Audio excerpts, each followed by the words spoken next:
Let me explain something to you.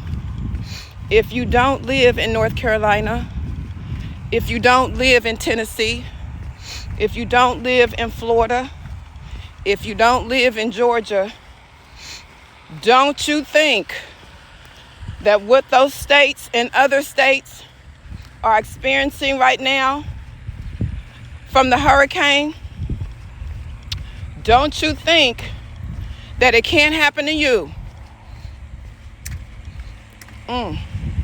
Let me tell you something.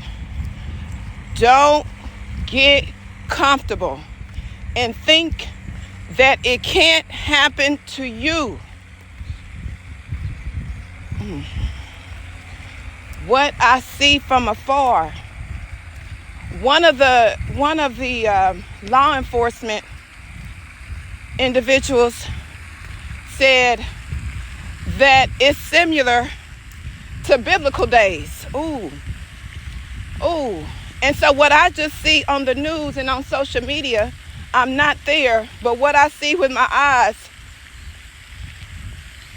is bad. It's bad.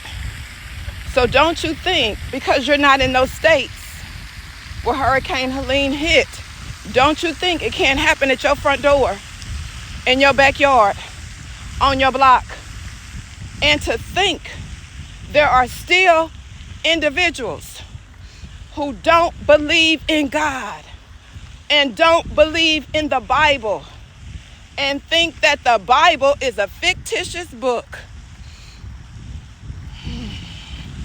To think that in 2024 we still have people that don't believe in God and don't believe the Bible is the truth.